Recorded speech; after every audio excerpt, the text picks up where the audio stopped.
مجموعہ چاروں ملنے کے بعد اس کا نام کیا رکھا جاتا ہے؟ تصدیق رکھا جاتا ہے۔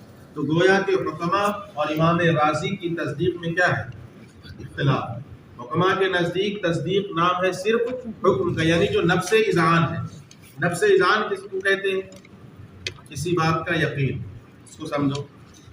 مثلا ہم کہیں زید قائم، زید قائم، زید کھڑا ہے، تو ایک تو ہو گیا زید محکوم علیہ، ایک ہو گیا قائم محکوم بھی، پھر ان دونوں کے درمیان قیام کی نسبت، کھڑے ہونے کی نسبت کر رہے ہیں ہم کس کی طرف؟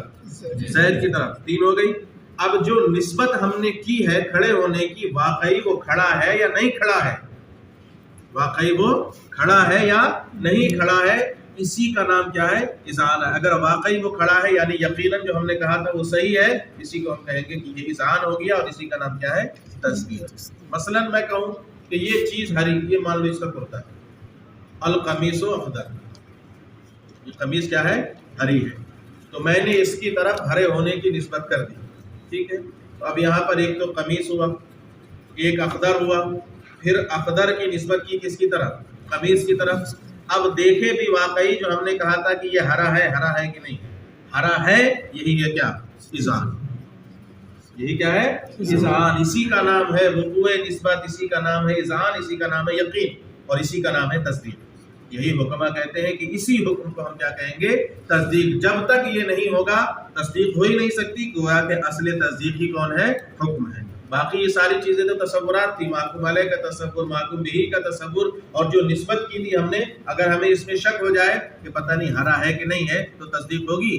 کبھی نہیں ہو سکتی۔ جب تک شک رہے گا تب تک تصدیق ہو ہی نہیں سکتی۔ کیوں؟ کیونکہ شک یقین کے مخالف ہوتا ہے۔ اذعان کہتے ہیں یقین کو، اور شک کہتے ہیں یقین کے مخالف کو، تو مخالف کے ہوتے ہوئے یقین ہو ہی نہیں سکتا ہے۔ تو اذعان نہیں پایا جائے گا تو تصدیق نہیں پائی جائے گی۔ تو حکما کہتے ہیں کہ تصدیق نام ہے صرف اور صرف اس کا؟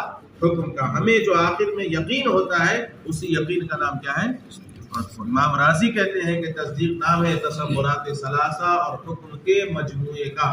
تو ان کے نزدیک تصدیق نام ہے چار چیز کے مجموعے کا، محکوم علیہ کا تصور، محکوم بہ کا تصور، نسبت حکمیہ کا تصور، اور حکم۔ چار چیزیں ہوئی تب جا کر یہ تصدیق ہوگی۔ اب سنو، ان کانا اذعانا للنسبت، کیا فرما رہے ہیں مصنف؟ اگر علم یہ نسبت کا اذعان ہو، یعنی نسبت خبریہ ثبوتیہ کا یقین ہو، تو وہ کیا ہے؟ تصدیق ہے۔ اس سے صاف پتہ لگ رہا ہے کہ مصنف نے کس کے مذہب کو اختیار کیا ہے؟ حکما کے یا امام راضی کے؟ حکما کے مذہب۔ کس کے مذہب کو اختیار کیا ہے؟ کیونکہ یہ کس کو کہہ رہے ہیں تصدیق؟ صرف اذعان کو، نسبت کا اذعان، جو نسبت ہم نے کی تھی اس کا یقین، یہی کیا ہے؟ تصدیق ہے۔ تو مصنف کے نزدیک بھی کس کا مذہب معتبر ہے؟ حکما کا۔ یہ بھی یہی مانتے ہیں کہ تصدیق نام ہے صرف کس کا؟ اور جمہور منطقین بھی یہی مانتے ہیں کہ تصدیق نام ہے صرف اور صرف کس کا؟ حکم کا۔ تو اگر وہ علم نسبت کا اذعان ہو، یعنی کیا کسے کہتے ہیں نسبت کا اذعان؟ اعتقادا للنسبت الخبریہ الثبوتیہ، کہ وہ خبریہ ثبوتیہ کی نسبت کا اعتقاد ہو جائے، جیسے کہ اس بات کا اذعان کہ زید کھڑا ہے، اور واقعی زید کھڑا ہو، یا اس بات کا اذعان نسبت سلبیہ کا اذعان، یعنی یہ اعتقاد کہ زید کھڑا نہیں ہے۔ یہ اعتقاد جو ہے اسی کا نام کیا ہے؟ نسبت کا اذعان، اور اسی کا نام ہے تصدیق۔ فقد اختار مذہب الحکمہ، تو مصنف نے حکما کے مذہب کو اختیار کیا اس طور پر کہ انہوں نے تصدیق نام رکھا ہے صرف نفس اذعان اور حکم کا، دون المجموع المرکب منہ ومن تصور طرفین، نہ کہ تصورات ثلاثہ اور حکم کے مجموعے کا، جیسا کہ امام راضی گمان کرتے ہیں کہ ان کے نزدیک تصدیق نام ہے کس کا؟ تصورات ثلاثہ اور حکم کے، لیکن یہاں پر تصورات ثلاثہ تو ہے نہیں، تصور طرفین لکھا ہے۔ یہ اعتراض ہو سکتا ہے، آپ کہہ رہے ہیں کہ امام راضی کے نزدیک تصدیق نام ہے تصورات ثلاثہ اور حکم کے مجموعے کا، یہاں لکھا ہے مجموع المرکب منہ، یعنی حکم کا مجموعہ مرکب اور طرفین کے تصور۔ طرفین سے مراد محکوم علیہ اور محکوم بہ، تو کیا بچے؟ نسبت حکمیہ تو رہ گئی نا، تو اس کا تو ذکر کیا نہیں۔ تو دیکھو، قضیے میں اصل واقعی جو ہوتے ہیں وہ موضوع اور محمول ہوا کرتے ہیں۔ موضوع اور محمول. یہاں ایک ایک لفظ کو الگ الگ بیان کرنا مقصود نہیں ہے, یہاں یہ بیان کرنا مقصود ہے کہ قضیہ کتنی چیزوں سے مرکب ہو جائے گا. اور جب موضوع اور محمول پائے جائیں گے تو ان کے درمیان نسبت تو خود بخود پائی جائے گی کہ نہیں پائی جائے گی, تو اس کو الگ سے ذکر کرنے کی ضرورت نہیں ہے, اس لیے اس کو چھوڑ دیا اور سیدھے کہہ دیا تصور طرفین. تو تصور طرفین میں نسبت حکمیہ بھی شامل ہے. تو تصور طرفین سے مراد محکوم علیہ کا تصور, محکوم بہ کا تصور, نسبت حکمیہ کا تصور اور حکم کا مجموعہ, ان چاروں کو کہتے ہیں تصدیق. اب سنو فرق. حکما اور امام راضی کی تصدیق میں تین طرح سے فرق ہے. حکما کی تصدیق بسیط ہے, یعنی مصنف کی تصدیق کیا ہے؟ بسیط ہے. کس کا نام ہے؟ صرف حکم کا. حکم کیا ہے؟ بسیط ہے, مرکب تو نہیں نہ ہے. تو حکما کی جو تصدیق ہے یا امام کی جو تصدیق ہے, مصنف کی جو تصدیق ہے وہ کیا ہے؟ بسیط ہے. اور امام راضی کی جو تصدیق ہے وہ کیا ہے؟ مرکب ہے. چار چیزوں کا مجموعہ مرکب, اس کا نام تصدیق ہے. ایک فرق. دوسرا فرق یہ ہے کہ تصورات ثلاثہ امام کے نزدیک تصدیق کی حقیقت کا جز ہے. تصورات ثلاثہ یہ امام کے نزدیک کیا ہے؟ تصدیق کی حقیقت کا جز. اور مصنف کے نزدیک یا حکما کے نزدیک جز نہیں بلکہ اس کے لیے شرط ہے. حقیقت میں تو تصدیق ان کے نزدیک کون ہے؟ صرف اور صرف حکم. البتہ یہ تینوں تصورات یہ اس کے لیے کیا ہوں گے؟ شرط ہوں گے. اور جز اور شرط میں فرق یہ ہوتا ہے کہ جز شے کی حقیقت میں داخل ہوتا ہے اور شرط جو ہوتی ہے وہ شے کی حقیقت سے. جیسے کہ نماز کے ارکان ہیں قیام, قرات, رکوع, سجود, یہ سب نماز کی حقیقت میں داخل ہیں, یہ اس کے جز ہیں. اور نماز کی شرط ہے وضو, کیا وضو بھی نماز میں داخل ہے؟ وہ اس سے خارج ہے. تو شرط جو ہوتی ہے وہ شے کی حقیقت سے خارج ہوتی ہے اور جز جو ہوتا ہے وہ شے کی حقیقت میں داخل. تو امام راضی کے نزدیک تصورات ثلاثہ تصدیق کی حقیقت میں داخل, اور حکما کے نزدیک تصورات ثلاثہ حقیقت میں داخل نہیں ہے بلکہ اس کے لیے کیا ہے؟ شرط ہے, اور شرط حقیقت میں داخل نہیں ہوتی. تیسرا فرق یہ ہے کہ امام کے نزدیک, حکما کے نزدیک تصدیق نام ہے صرف کس کا؟ حکم کا. اور امام کے نزدیک تصدیق حقیقت میں حکم نہیں بلکہ حقیقت میں تصدیق کا کیا ہے؟ جز. تصدیق کا کیا ہے؟ جز ہے. چار چیزیں ہیں نا ان کے نزدیک, محکوم علیہ, محکوم بہ, نسبت حکمیہ کا تصور اور حکم. تو حکم جو ہے یہ تصدیق کے اجزاء میں سے ایک جز ہے. کس کے نزدیک؟ امام راضی کے نزدیک. اور حکما کے نزدیک تصدیق صرف اور صرف کیا ہے؟ حکم ہے. تو تین طرح سے فرق ہوا امام کی تصدیق اور حکما کی تصدیق میں. پہلا فرق کیا ہے؟ ان کے نزدیک تصدیق بسیط ہے اور امام کے نزدیک تصدیق مرکب ہے. دوسرا فرق یہ ہے کہ تصورات ثلاثہ امام کے نزدیک تصدیق کی حقیقت کا جز ہے اور حکما کے نزدیک تصدیق کی حقیقت کے لیے شرط ہے. اور تیسرا فرق یہ ہے کہ حکم امام کے نزدیک تصدیق کی حقیقت کا جز ہے اور حکما کے نزدیک عین تصدیق. بس یہی تینوں اس کے نزدیک فرق ہے. تو انہوں نے مذہب حکمہ کو اختیار کیا کہ تصدیق کو نفس اذعان اور نفس حکم مانا ہے, نہ کہ تصورات ثلاثہ اور حکم کے مجموعے کو تصدیق مانا ہے جیسا کہ امام راضی نے گمان کیا. یہ دو لائن جو آپ کی آ رہی ہے اس کا سبق سے بہت زیادہ تعلق ہے نہیں, ٹھیک, لیکن اس کو پڑھنا ہے, لیکن آج نہیں پڑھنا ہے. تم تھوڑا آگے بڑھو تب پھر اس کو پڑھنا ہے, تو یہ بات زیادہ آسانی سے سمجھ میں آ جائے گی. ٹھیک ہے. اب اس کے بعد دیکھو وَإِلَّا فَتَصَوُّرٌ, یہی دو لائن چھوڑنا ہے, پڑھنا ہے اس کو. آج کے سبق سے تو اس کا کوئی خاص تعلق نہیں, لیکن پڑھ لینا. ممتحن بھی نہیں مانگے گا, لیکن جب آ رہا ہے کتاب میں تو پڑھو, چھوڑو تو کچھ نہیں. وَإِلَّا فَتَصَوُّرٌ, یہ دوسری قسم ہے. کس کی؟ علم کی. دو قسمیں ہیں. اگر وہ نسبت کا اذعان ہے تو کیا ہے؟ وہ تصدیق ہے, اور نسبت کا اذعان نہیں ہے تو وہ کیا ہے؟ تصور ہے. تو اگر نسبت کا یہ اعتقاد نہیں ہے کہ زید کھڑا ہے کہ زید کھڑا نہیں, یعنی نسبت خبریہ ثبوتیہ جو ہے اذعان نہیں ہے اس کا, تو وہ سارے کے سارے کیا رہیں گے؟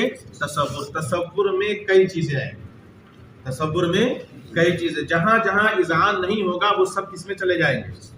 اب وہ تصور کبھی شے واحد کا ہوگا جیسے انسان, یہ بھی کیا ہے؟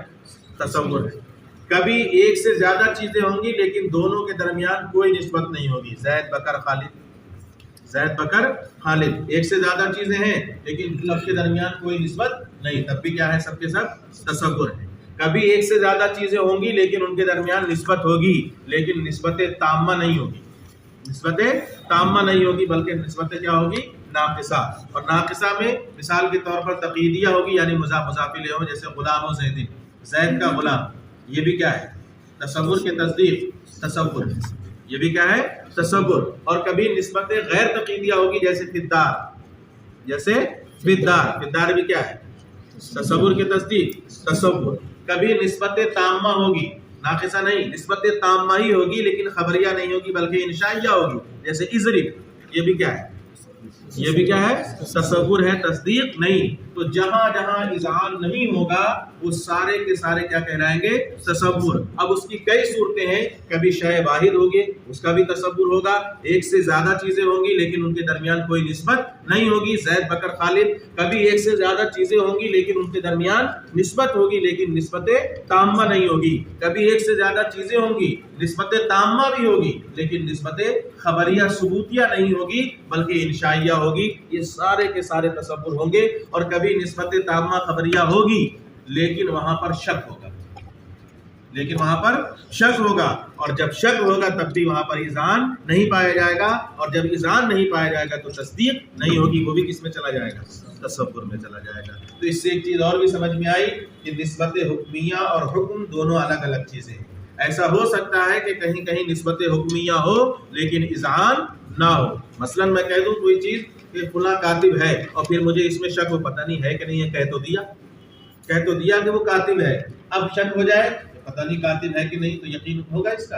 اور جب تک یقین نہیں ہوگا یہ کیا رہے گا؟ تصور. تو دیکھو نسبت حکمیہ تو پائی جا رہی ہے کہ میں نے نسبت کر دیا اس کی طرف کاتب ہونے کی، لیکن یقین اب بھی نہیں پایا جا رہا ہے، اذعان اب بھی نہیں پایا جا رہا. تو کہیں کہیں نسبت حکمیہ ہوگی لیکن اذعان نہیں ہوگا. ملاؤ. وَإِلَّا فَتَصَوُّرٌ، ورنہ وہ تصور، یعنی اگر نسبت کا اذعان نہیں ہے تو وہ علم کیا ہوگا؟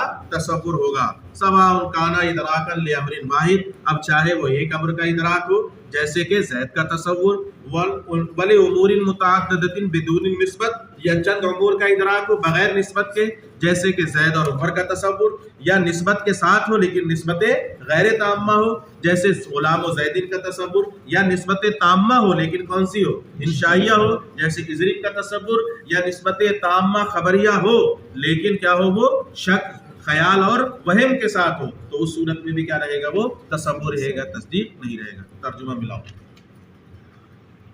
اول امور متعددۃ، یا چند امور کا تصور ہو بغیر نسبت کے جیسے زید اور عمر کا تصور، او مع نسبت غیر تامۃ، یا نسبت غیر تامہ کے ساتھ ہو جیسے کہ غلام و زیدین کا تصور، او تامۃ انشائیۃ، یا نسبت تامہ انشائیہ کے ساتھ تصور ہو جیسے کہ اضرب کا تصور، یا نسبت تامہ خبریہ کا تصور ہو. آگے کیا ہے؟ مدرکت بے ادراک غیر اذعانی، لیکن وہ ادراک کون سا ہو؟ غیر اذعانی ہو، جیسا کہ تخیل، شک اور وہم کی صورت میں کہ کسی دوسرے کا بھی خیال. ہم نے یہ کہہ تو دیا کہ یہ ایسا ہے لیکن ہمارے ذہن میں یہ بھی ہے کہ ہو سکتا ہے یہ نہ ہو یہ ہو.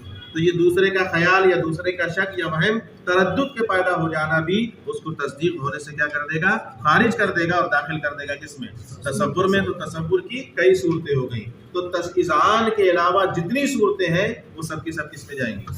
اور جہاں اذعان ہوا جہاں تو فوراً کیا بن جائے گی؟ اب بتاؤ، ان کانا زید قائما فبکر جالس، یہ تصدیق ہے کہ تصور؟ اگر زید کھڑا ہے تو بکر بیٹھا ہے. بتاؤ.